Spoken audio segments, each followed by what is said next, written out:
Pernahkah kamu berdiri di hadapan bangunan yang seolah berbicara tanpa kata, yang diam namun menggetarkan jiwa? Di jantung tanah Jawa berdiri sebuah mahakarya batu yang tak lekang dimakan waktu. Candi Borobudur. Ia bukan sekadar tumpukan batu, bukan sekadar peninggalan nenek moyang, melainkan pesan besar dari masa lalu. Malam ini kita akan membuka lembaran sejarah panjang tentang bagaimana candi ini lahir, siapa yang membangunnya, dan rahasia teknologi yang membuatnya tetap kokoh 1000 tahun lebih.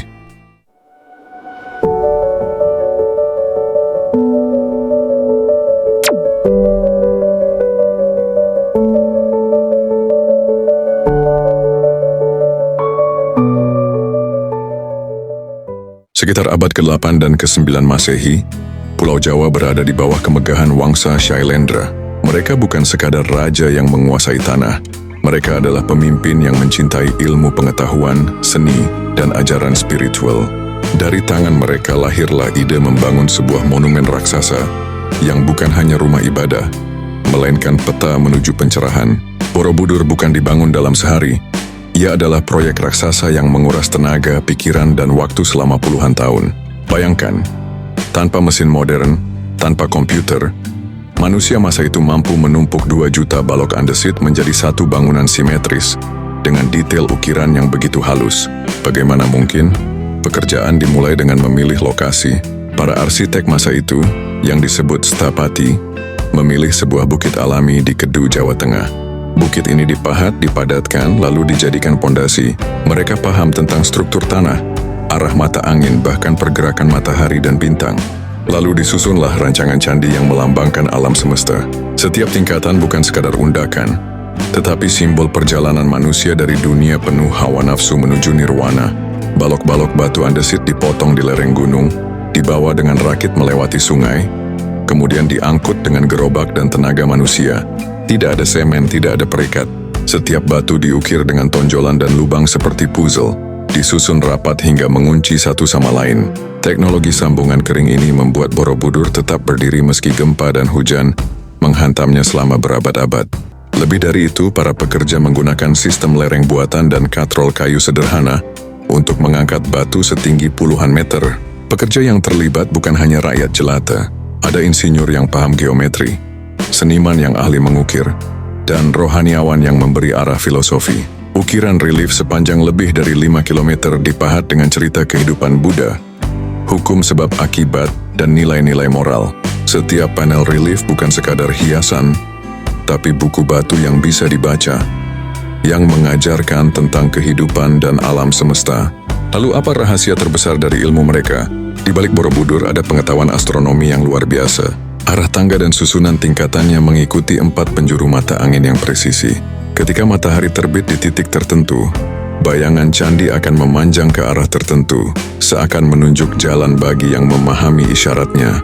Ilmu arsitektur dan astronomi ini adalah teknologi masa itu.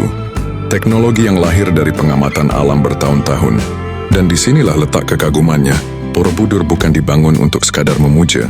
Ia dibangun sebagai pengingat perjalanan batin, sebagai alat belajar. Saat seseorang menaiki undakan demi undakan, ia sedang belajar melepaskan duniawi menuju kesucian. Itulah sebabnya Borobudur bukan hanya bangunan, ia adalah kitab batu. Sebuah pesan dari abad ke-9 yang menembus waktu dan masih berbicara kepada kita hari ini.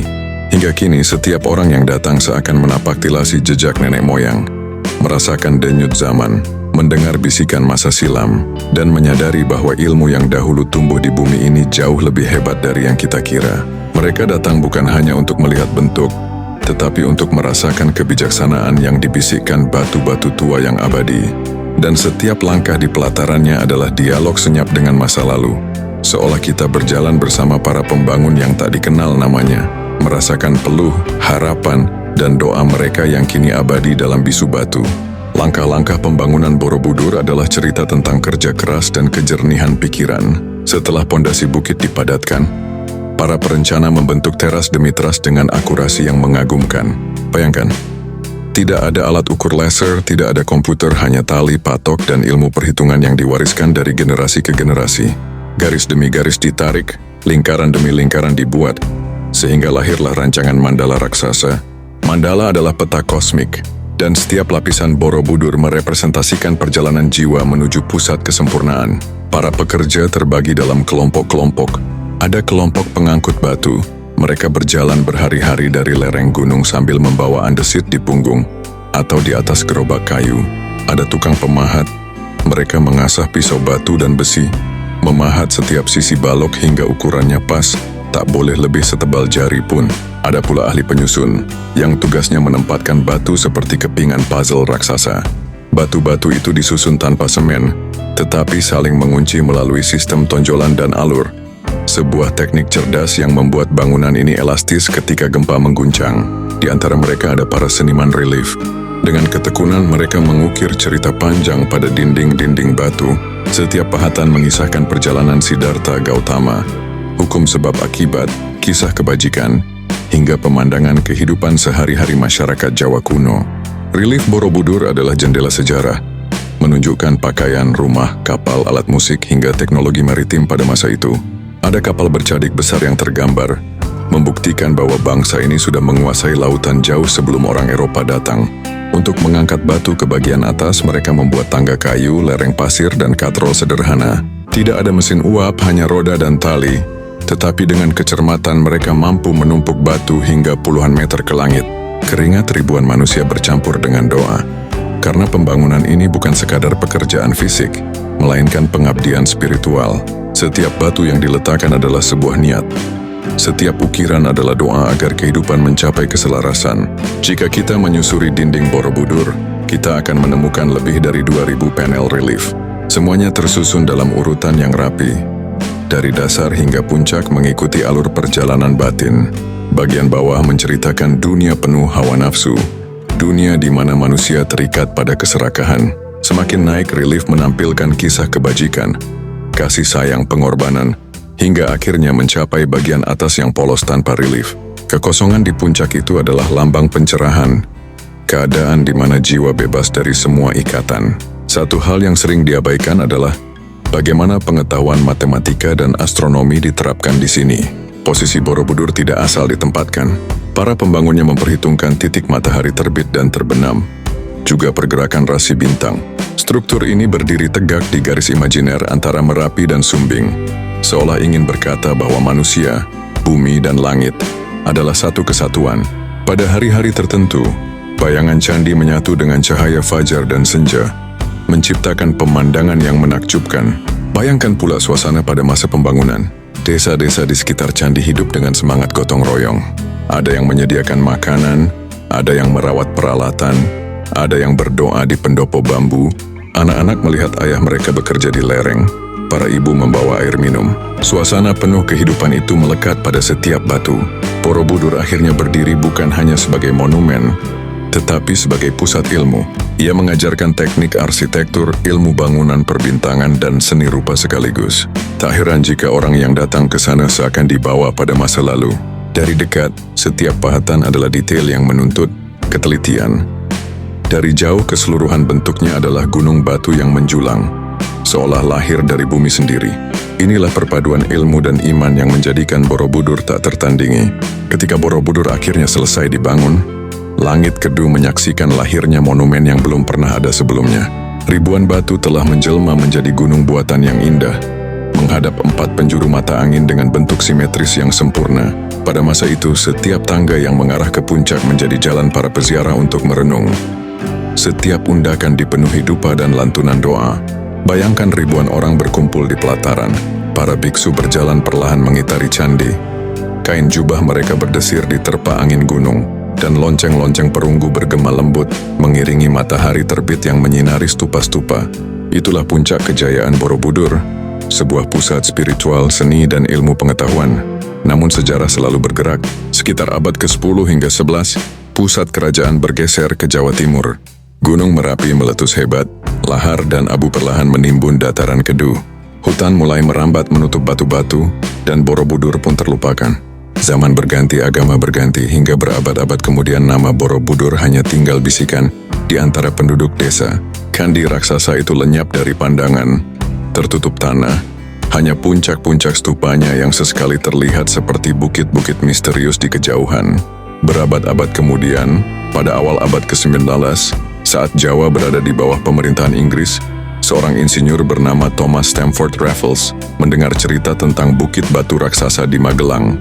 Dengan rasa ingin tahu, ia memerintahkan seorang ahli Belanda bernama Cornelius untuk melakukan penelusuran.